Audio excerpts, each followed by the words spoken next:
school architecture was, let's make it like a cave. Let's not have any natural light. My promise has always been self-contained. People learn better.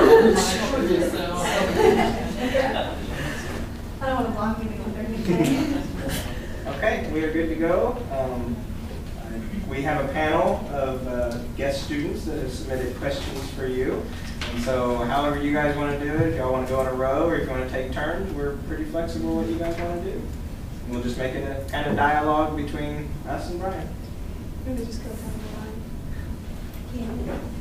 Yeah. My name is Amanda Taylor. I'm here for Felicia Zilligan. She unfortunately was not able to make it. There's a lot of that going around. First question, in your book, Almost Perfect, did you ever consider writing in a brother for Sage's family instead of her sister Tammy? And did you think a male sibling would take away from the torment of the Hendricks family? Okay, did I ever consider writing a brother for Sage rather than a sister? If you've not read Almost Perfect, shame on you, but it's about a girl named Sage. She's transgender. She was born and raised as a boy, but now lives as a girl. And her sister Tammy is her confidant, pretty much the only one who understands her. I think that would have been interesting if she had a brother, if she'd grown up as half of a pair of brothers. I think that would have brought a whole other dynamic into it. I think Sage transitioning to a female made her closer to her sister Tammy, and someone Tammy could confide in a little more. I think if she had a brother, it would have maybe made them drift farther apart, made them feel as if they were not as close as they had been. That would have been an interesting thing to write, and maybe I wish I could have gone back and done that. But I think really her relationship with her father was what I would have expressed what she'd gone through with her brother. You know, the father and son, all of a sudden father and daughter, and the father doesn't accept that. So I never really considered that. I think I would have. I preferred to have Tammy. Okay. Hi, I'm Kristen. How do you think writers feel when their books get banned? When their books get banned, that is an interesting question. And so far as I know, that has not happened to me. On the one hand, somebody, I think you mentioned earlier, somebody said, you know, you've made it when your book gets banned. On the other, it's kind of a sad thing when somebody thinks your ideas are so harmful, we cannot let somebody else read them. Your ideas are evil, they're poisonous. We have to protect people from this. It's sad, but it's more sad for them that somebody would think a book could do that much harm. I don't think it would be a good feeling, but it would be more of a how sad for society rather than how sad for me. I'm Lauren, and my first question is, how do we decide what is appropriate for young people to read and like what shouldn't be banned? What is appropriate for young people to read? Very, very good question. I'm a librarian myself, though I'm an elementary librarian, so I don't really have to deal with that too terrible much. When I was a teenager, you'd read YA, and it would always be very bubbly, very light, very superficial stuff. Or the books that dealt with the more major issues were very, very preachy. You know, the boy smoked marijuana and he died. Nowadays, authors are looking more as to what it really is like to be a teenager, and a lot of them are not pulling any punches. You know, there's drugs, there's suicide, there's gangs, there's cutting, there's family problems, and these problems have always been around, but for the first time we're thinking teenagers are dealing with this and maybe they'd like to read about this. The question is, how do we walk on that line between realism and good literature as opposed to just having a bunch of dirty words and sexual scenes that maybe aren't necessary. A few years ago, a high school principal in Pennsylvania wanted to pay me to come out and talk to some of the writers groups, and we were both real psyched about this. And then he said, I'm sorry, no, I showed it to the board, and they said you use the F word in playing with matches, so we can't do that. And I actually thought, did I? And I went through it, and I thought, oh, yep, there it is. 80,000 words, and they noticed one word. John Green, the guy I'm trying to be, he wrote a wonderful book called Looking for Alaska, which is about a kid in private school. His first experiences with true friendship, his first experiences with love, and his first experiences with sex.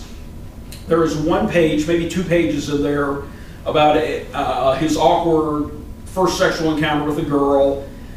Not super graphic, but it doesn't leave much to the imagination. And people glommed onto that and said, look at this.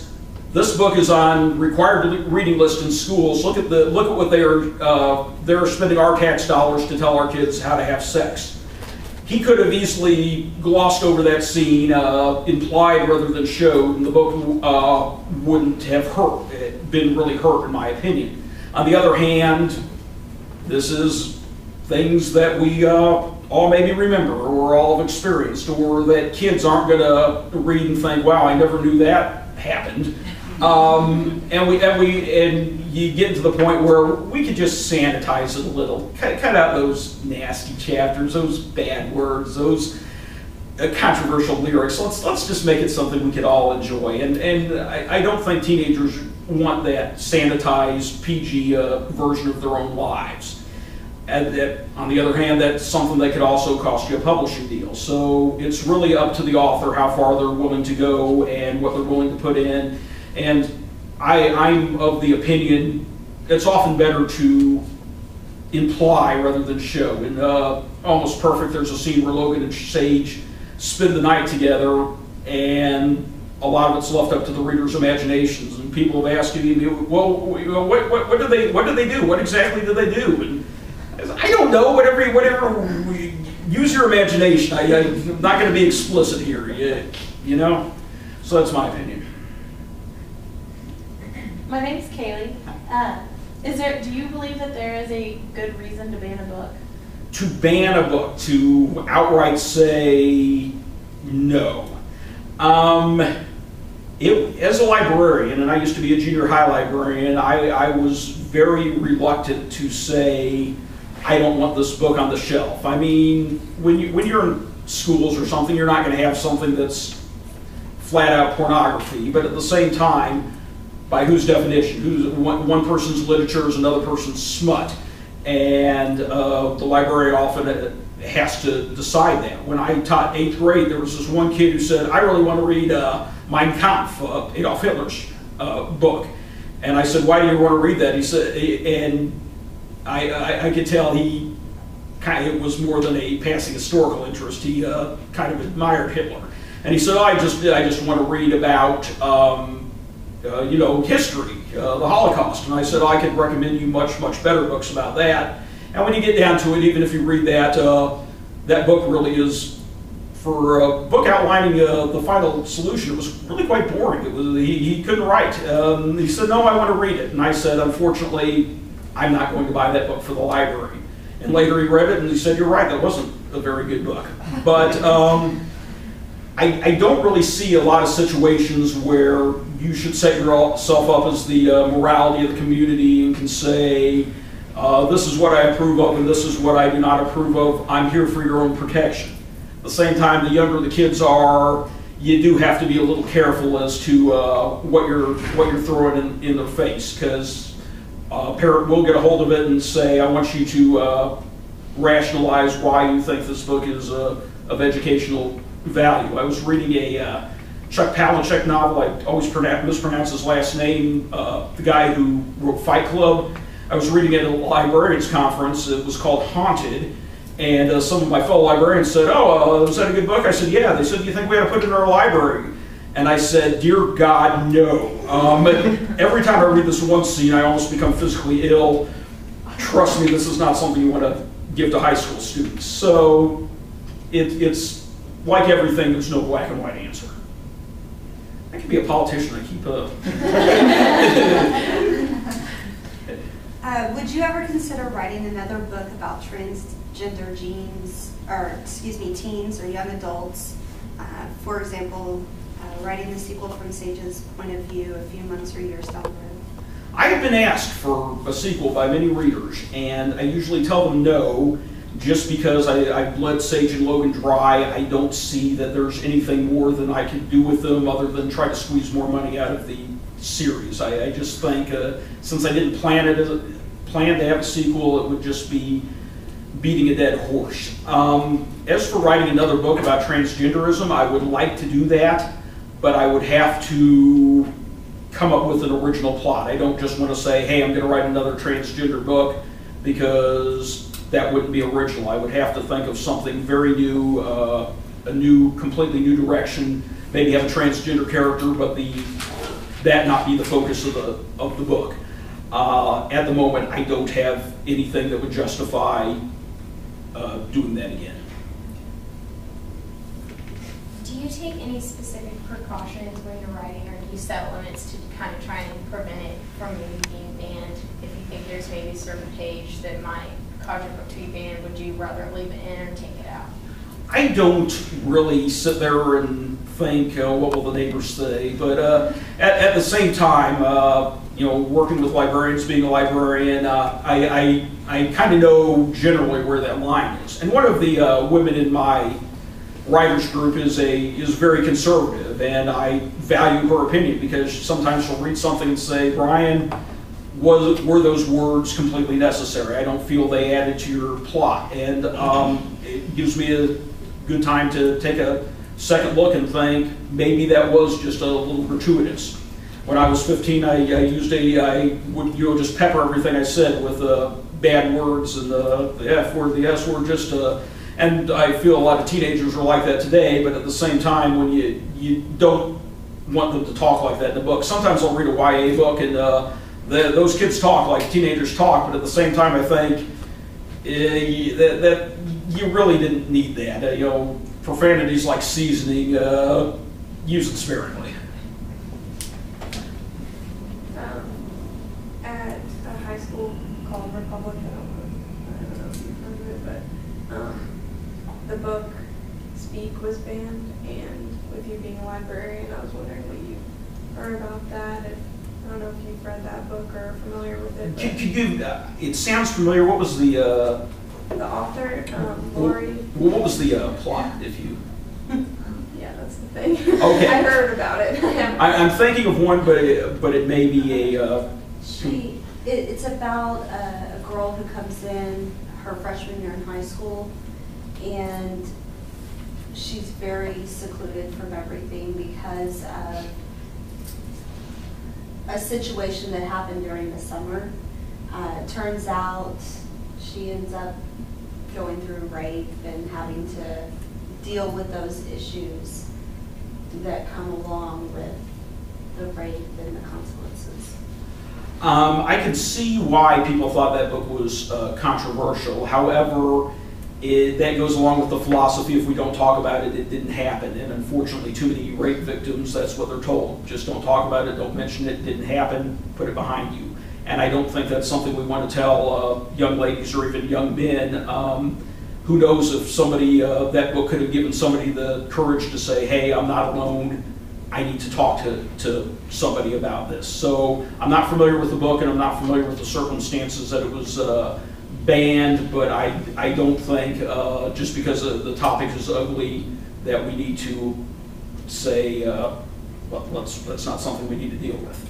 Haven't you had a lot of older transgender people contact you and say that same thing about the topic, they wish they had that when they were kids? I have, not just transgender people, just gay people say, when I was a kid, the only place I could go was the library. The only thing that talked about homosexuality was psychology textbooks, and the only thing they said was mental illness, deviation, perversion.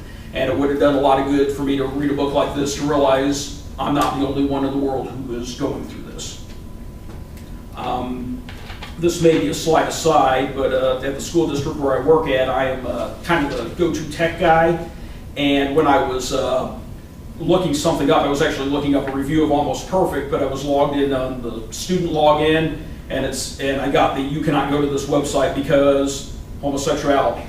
And I asked the tech support guy, just an informal email. Hey, why is that? I mean, that's the same category as they're building bombs or making meth.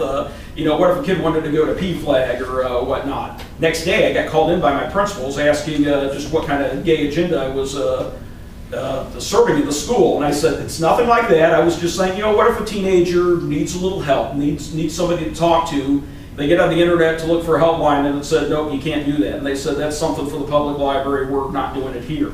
So it can be difficult for kids, and not everybody has internet in their home, or not everyone has internet they can look at without somebody looking over their shoulder.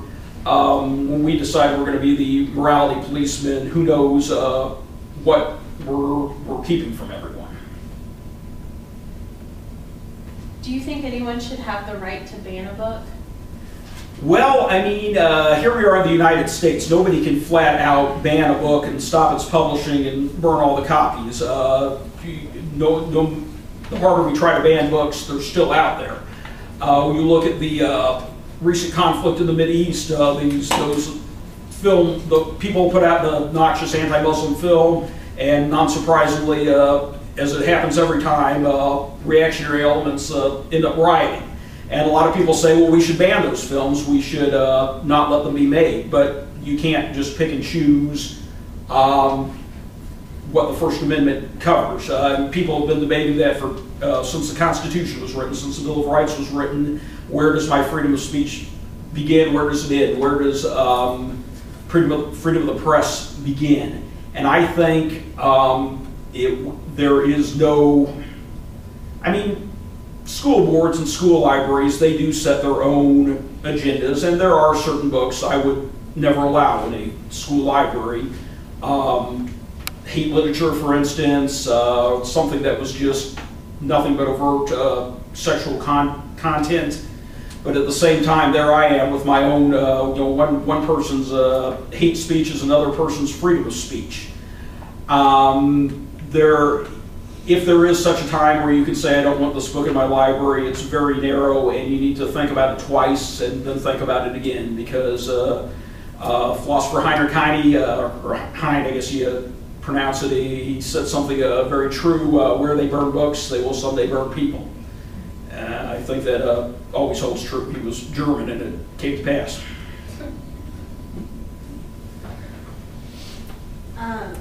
What inspired you to write Almost Perfect? Was it based off of a personal experience or an experience of someone close to you? It was not, and really, until after I had written that book, I've met very few transgender people in real life. What I was going for was, I just wanted to write a boy meets girl story, and I wanted it to be original. I didn't want somebody to think, you're telling the same story over and over again, and I tossed around a bunch of ideas, and I hit on the idea, what if a purely heterosexual boy met a girl and became very attracted to her, and then realized that she was not born a girl? Would he be able to get over that? And I wrote it as a short story, and I showed it to my writers group, and they said, very interesting, and there's no way in hell you're going to pull this off in 50 pages. So if you want to tell this story, do it as a novel or don't do it. And I thought, if I'm doing this as a novel, I'm really going to have to do some research. So I got on the internet and got in a lot of chat boards for transgender people and said, hey, will you tell me your stories? How would you react to this situation? How did your family react? How did you go about transitioning? If you could have transitioned in high school, would you have done it? And there was no way I could have written that book without their help. I just would have been totally lost as to what the experience was like. They were open to you? They were very open, and that's, I think, mostly because of the internet. I'm talking to an anonymous person, they're talking to an anonymous person. I don't know how I would have gone about it if I had to do personal interviews, because that's not something a lot of people like to talk about to a stranger. Last one from me. The themes in Almost Perfect are would be considered controversial. What compels you to write about topics like that? Like I said, when I was growing up, I was always a very voracious reader. I books and books and books. That's what I like to read. When I got past child books, when I got past the kiddie chapter books, I went straight to adult books, just because there was nothing really for teenagers that was really any good. It was hard to find a book that I read and thought, this is exactly what I'm going through right now. It was all very after-school special, if you get that reference. And when I started writing for teenagers, I thought I want this to be something they can relate to. And it doesn't always have to be a very serious topic about a serious issue. Playing with Matches just is about the topics of popularity and personal beauty, but at the same time, when you're 15 or 16, that can be a very big deal to you. How people perceive you, how you're perceived as the group, whether or not you're somebody with a lot of friends, and whether or not those friends are really people who you would consider friends if you were in a clutch. So I don't sit out and think I'm going to write something that's going to make people's eyes bleed, but at the same time, I don't want to shy away from the bigger, more important topics. Oh, wow. Well, the fourth one he answered. Okay, well, does anybody else have anything that they'd like to say? Yes, ma'am. I can't think of an example, but recently it seems like more young adult books are written in free verse, like poetry that takes you throughout the story. Have you? Like Craig? Yeah, I've noticed. Yeah, and I was wondering how you felt about that. If it's kind of like a new interesting thing that maybe authors are catching on to, or. I've seen that, and I've read some very, very good books. There was one that's called The Watch That Ends the Night, which was about the Titanic. And it was from the point of view of just about everyone, from the captain to the cooks to the stowaways to the rats in the hold to the iceberg itself. And I don't see how they could have written that book without just stream of consciousness, more like poetry than the hard and fast punctuation and quotation marks. And I think it's a very, very neat thing in literature, and it's something I could probably not do. I don't write like that. I still am very formal in my sentence structure, but no, I don't sit down and read a book and think, well, you wrote that wrong. That's not how to write. It's just whatever the writer wants to say and whatever the reader wants to read. Somebody asked me the other day, what's a good book for a 6th grader to read? And I said, I don't know. It depends on the 6th grader. What do they like to read about? I can tell you what I like to read about and what I like to read in 6th grade, but that is may not be something that interests them at all. When I was a junior high librarian, kids would say, I hate to read. And I said, that's because you've been reading the wrong books. You don't hate to read, you love to read, you just don't realize it. So that's the job of the librarian, and too often we slap stickers on the books that say this is the reading level and this is the test you can take and these are the points you can earn and this is what you have to do to slug through this book, and here's a 200-page book that's worth a lot of points, and here's a 50-page book that's not worth very much points but you may really like, and here's a book with no sticker on it that you may really like but you can't take the test on it, so why bother? I turn into Gollum when I hear about the reading counts. You know, we hate this reading counts. We hate this forever. I don't teach junior high anymore. There's a reason. Or you get the books the kids can't read, but if somebody read it to them, I teach 4th grade, and my kiddos read from about a 2nd grade to about a middle of 3rd grade level. The book we're reading in class right now that I'm reading to them is almost a 5th grade level, and they absolutely love it.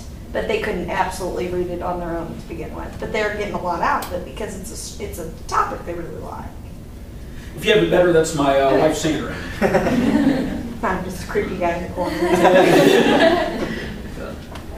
Anything else? You said that you have a lot of transgender people, talk to you and congratulate you and thank you for writing that. What about parents of transgender children or teens? Have you had any comments from them saying thank you for showcasing us? I have not. I don't recall ever receiving a letter from somebody who was not personally involved. I've gotten a few from siblings or friends, but never a parent. And I can imagine, especially in the previous generation, that would be something very difficult to deal with. I mean, some of the people's parents' reactions just would absolutely break your heart. Sage says in Almost Perfect, when she told her father, he said, I would rather you died than tell me that. And that was a quote from a real person. She said that's how her family reacted. So other people have said, their family said, why can't you just be gay? Why this on top of that? And it seems funny, but it could also be tragic. People thinking that more or less their love for their child is somewhat conditional. Yes? I'm actually in the middle of Almost Perfect right now. How much of that book is off of you talking to people? Like, how much of that is a grown person's? Sage's experiences, when she talks about what she's gone through and what her friends have gone through, what she hopes to achieve, that is very much taken from real life, people's real life experiences. You know, I didn't think I could read a book about it and make it seem realistic. I wanted to know, what did people go through? What do they hope for the future? What can hormones and surgery do? What can they not do? What their legal status is? And every story is different. But yes, that was very much taken from people's real life stories. I don't think I could have written it any other way. Yes? I think she asked you before, but are you working on anything or any ideas? It's like I said before, it's a very rough industry. My editor got laid off. Then I wrote another book, and my new editor was like at the point we were discussing cover art. I'd been paid, it was ready to go, and then they just dropped it without explanation. So that one's kind of sitting around. I got a horror story that's it's my unloved second child, and everybody says, Brian, you're not H.P. Lovecraft, stop trying to be, but damn it, I have faith in that book. I know it'll amount to something. I talked about this outside, that my editor said, Brian, I want you to write a book about kids with cancer. I want you to write a book about kids, some kids who are dying, trying to just squeeze that last bit of life out of what few months they have left. And when I got about halfway done, damn, John Green wrote that same book, and he wrote it much better. It's called The Fault in Our Stars, and my editor said, don't bother, you're not going to measure up to that. Then my editor said, okay, well, I love this woman. She has never given up faith in me. We tried to write a science fiction book together, and we really butted heads on that one. We could never see eye to eye. You had no idea. I was apparently very pleasant to live with. So that one, I wrote part one of a proposed trilogy, but that fell through, and they still own the rights to that, so I can't do anything with that. But now she said, I want you to write a book about nerds. And I said, that is something I'm an expert on. I don't have to do any research. I can do that. So I'm writing about two very different people who meet at a science fiction convention and find some sparks in spite of everything. And I've got a better feeling about this one than a lot of things I've written in the past. So she says she likes it, and we're just waiting for the Jedi Council to give their full approval, and hopefully I will hear something shortly. Yes? Do you ever write for yourself? I mean, you seem really busy with all that you do, but do you ever just write personally? When I was starting out, I would write little short stories and little things just to get the juices flowing, but now that I'm a husband and a father and a librarian, and I got the deadlines looming, it's very hard for me to sit down and think, I'm just going to write something for the heck of it that I'm never going to show anyone, because I think when the public's, as I'm speaking, the public is forgetting about me, and I need to have that next book out. So unfortunately, when you start writing for a paycheck, you start writing for a paycheck. Mark Twain wrote something I very much enjoyed. He said, you know, when I was a kid, I'd go out in the river and I'd look at the beautiful sunset and the beautiful river, and I just love it. And now that I'm a riverboat captain, all I can think about is underwater hazards and what the currents look like and what the weather looks like, and it's just not fun anymore. And he said, I can imagine if you were a doctor, every pretty face you looked at, you'd start diagnosing and start looking for symptoms. So once you do something professionally, it takes on a whole and not always pleasant tone that I have to do this for professionally. But you also can't read anything without reading it with that writer's eye either. It is true. I very much have that editor's eye. I want to take out the red pen and think you could lose that paragraph, and my God, that guy changed names halfway through the book. Don't you have a copy editor? So it does change your life. Anything else? Some of you haven't asked any questions. Come on, guys. What are a few of your more recent favorite young adult novels that have come out last few years? Ready Player One. I don't know if you've ever heard of that one, but I wrote the most stalkerish fan letter to that author. He never wrote me back, but it takes place in the future where the world, everybody spends time in a virtual reality type of simulation. And the guy who invented the virtual reality just died and has made a treasure hunt for whoever can solve the treasure hunt will inherit pretty much be king of the world. The thing is, the guy who wrote the treasure hunt, he grew up in the 80s, so pretty much everything about the hunt is 1980s trivia, which was when I grew up. And I was like, I remember that! Oh wow, that's totally tubular to the max! So I just absolutely love that one. Loved Hunger Games, of course. I have a friend, Anthony John, who's written some very good books, like 5 Flavors of Dumb and Thou Shalt Not Road Trip. Really, really admire his work. I think there's just a lot of good stuff out there. I'm very envious of today's teenagers that they do have much better literature aimed at them. And teenagers are the hardest people to write for, I feel. Sometimes an adult will pick up a book and they'll think it's slow, it's not that great, but I'll see it through. And, I started reading 100 pages, I'll go through the rest. Teenagers, they make a decision like that, and if it doesn't grab them immediately, they'll say, well, that was a waste of time. So they are very hard to write for. And I think that's good. I think people should be strict in what they're going to spend their time reading. How often do you write? Like in a day? I would like to say I write every day, but with reality that is not always possible. I got a 5-year-old girl at home, and when she comes up and says, "Daddy, play with me," it's hard to say no to that. Fortunately, I have a very understanding family. Most Sundays I can spend writing, and I get by on very little sleep. So I after everyone goes to bed, I do some. I try to spend at least 5-6 hours a week writing. Unfortunately, I'm also very easily distracted, so I can sit down in front of the computer and think, no, I got 2-3 hours with nothing to do but create. Hey, what's that? Ooh, Tetris.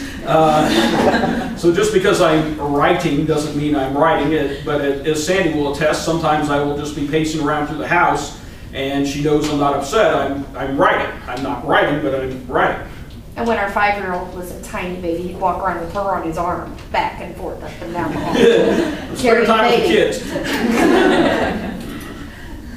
We have another one of it's the book that you wrote with a few other authors, Awake, in our library. How did you get approached to write that one? They just wrote me. They said they wanted to write an LGBT book.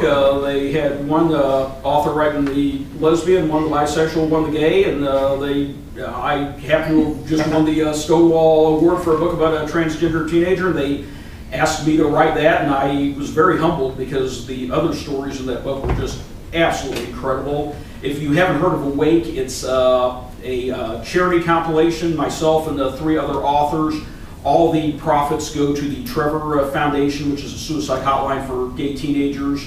So if you're thinking about buying a book, I would definitely recommend that one. All goes to charity. Anything else? Some of you haven't asked anything. Come on, I could bring out the teacher voice and start calling people. You guys sitting there in the back, I know. All right, yes. How long does it take you to write a book?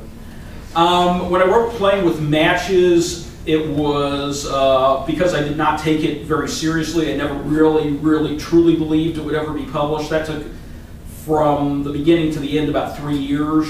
Now that I know it's something that could happen, from the moment I start writing to when I show it to my editor, it takes about a year. And then you start on the revisions and the constant delays. Yes? Do you immediately start writing when you have an idea, or do you plan out the book? I usually let it churn around in my head a little bit, though I'm not one who has to have a full outline of the entire plot before I start. I do like to, I just kind of usually just plow into it randomly and just see where it takes me. So I think about it for a while and then just go. Did you write a lot when you were young? Absolutely none. Nothing. Never once occurred to me I would enjoy writing. I thought writing for fun would have been a complete waste of my time, and that is my big, big regret. I never wrote a thing for fun until I was 25 and living in Mexico and looking for something to do with my time. I tell students when I talk to them, you know, it's like playing a musical instrument, playing a sport. If you want to be good at it, you have to do it a lot. I read somewhere you have to do something for 10,000 hours before you can say you're an expert at it, which I have not nearly approached, but if I had started as a teenager, I may be approaching that right now. It's just start early. I wish I had. Yes? The pictures on the front cover, like, did you have any say in that? Did you have an idea? Nope. Hey, what happened with Playing with Matches, they sent it to me and said, here's the cover, don't you like it? I said, I love it, and they said, good, rewrite part of the book so there's a scene where they're playing cards so the title makes sense, and rewrite your character's description so he looks like the guy on the cover. Same with Almost Perfect. And I really like the cover on Almost Perfect. I think it's evocative. My big regret is, though, that is a book a teenage guy would not pick up. If I was 15 and saw that, I'd think, well, there's a kissy face romance I'm not reading, and so it can be a sort of a turnoff. Yes? Is that frustrating having them send that to you and say, oh yeah, throw this in there? Yes, but after a year of my editor telling me change this and that, I was used to it. Though at the same time, I look back at the changes my editor had me make, and I think in retrospect, at least 95% of them were the right thing to do.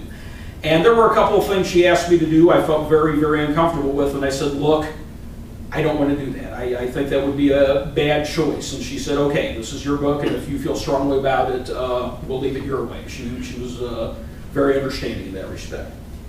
Yes. I read a book, and I think it was called Companions of the Night by Vivian Beld or something like that. And at the end of the book, I thought it was interesting because she talked about her decisions, and she said that her editor wanted her to change the title of the book because it was for young adults, and she stuck to her guns and said, no, I'm not going to change it. But then later on, she was thinking about it, and she wished that she would have, because Companions of the Night seems a little bit more provocative and adult than what she meant it for. So. It's really hard to, when your editor is saying one thing and your gut says another, and you're thinking, but she's the expert, she knows what what's going to sell, what the right thing to do is, and sometimes it's the right decision, and sometimes it's not. Stephen King, really the only book I like by him, The Stand. I read the abridged version when I was in high school, and it was good. I really liked it, but I thought there's a lot of things missing, and a lot of things that seem just glossed over. Like I missed a couple of chapters. Years later, when he became the powerhouse he is, they let him do the novel as he saw, which was much longer, and a longer novel than most people would really pick up for light reading. But at the same time, I thought, oh, that makes so much more sense now. That's why they did that. I felt like I was missing something, and I was. So sometimes editors do get a little crazy with that red pen there. Yes? How are you with completeness with your books? Like some artists, they never feel like it's quite done. Do you kind of have like a moment where it's like, okay. Yes, when I reread my books, there are things I don't like that. I wish I could go back and tweak it just a little bit more, change a couple of things. When Almost Perfect was about to come out, that's when my editor, she got laid off unexpectedly. So there were a couple of things I was going to want to have changed that I was not able to. I guess since somebody here hasn't finished the book, I won't tell you what it was, but it never feels like it's fully finished. I never thought this book is absolutely perfect and there's nothing I can ever add to this. So it was almost perfect. It was almost perfect. No, it was perfect. It was completely perfect. Yes? Is there a topic that you enjoy writing about more? Really, I like realistic fiction about teenagers. That was a fun time in my life, and people ask me if I would write books for adults, but I don't know that I would really be good at that. And people ask me if I would write books for small children, and I don't think I have a good personality for that. It would be like, Mommy and Daddy got a divorce because you were bad. Monsters are real, and they're under your bed. So I think for the most part I will stick with realistic YA. Anything else? Any final questions, I will answer it. What's that? What took you to Mexico? It was right after college. I taught for a year, and my father has told me many stories of his adventures in Southeast Asia and the crazy lawlessness of when he was a teenager. And I thought, well, I grew up in suburbia in the 90s, so I never got to do that. So I went to some recruitment fair for overseas teachers in Iowa, and somebody said, hey, I want to go to Mexico? And I said, okay. And ended up staying out there for 3 years, and it was very exciting. And I truly recommend that if you ever get the chance, before you're married, before anything ties you down, that see a little bit of the world. You're not going to be able to do it in luxury, but it is something to do. I have never regretted that. So did you learn Spanish while you were there? I was quite fluent in Spanish when I left, but that was about 11 years ago, and unfortunately it's gotten very, very rusty with disuse since then. I think if I went back down there, I'd pick it up. I mean, I could watch Spanish television and get most of what they're saying. But when I first went down there, I had almost no Spanish, and I had a class full of kindergartners who had absolutely no English. So that was, like they'd come up to me crying, telling me something, and I don't know what you're saying. There. See. Do you always like to portray like Missouri towns in your books? Yeah, my editor really got on my case about that. She said, there are other states, Brian, and she basically said the new book we're writing will take place in Seattle. I know Stephen King. He grew up in Maine. He wrote everything in Maine, but he branched out. He said, I can't write everything about Maine. So one day he opened up an atlas. There was Colorado, so he up and moved his family to Colorado and wrote The Shining. I don't have the resources to do this. Seattle. Oh, come on. We'll talk about it later. I have one last Sure. Where, I don't know, like when you guys got married, like where were you writing a book? Were you in the middle of it? Did it change your lifestyle? When I got married, Yeah. I think I had just finished the first draft of. You finished playing with matches that summer I was in grad school. Right. Okay. So it was before we got married. I finished it, and Sandy has always been very, very supportive. Believed in me even when I thought this was never going to happen, and she was patient with my ranting and bad moods with the rejection letter. Seriously, so, you have no idea. It could have easily been. I think I could have easily given up on it if she hadn't said, no, you enjoy this, you're good at it, keep up with it. So, and if she had said, you're wasting your time, that would have been the end of it. So it is very important to have a spouse or partner who will stand behind you when you're trying. And I like to be the first person who gets to read it anyway. Because I read Almost Perfect, and when I'm really going, what? In the middle. Anything else? All right, well, thank you all for the excellent questions. Thank you.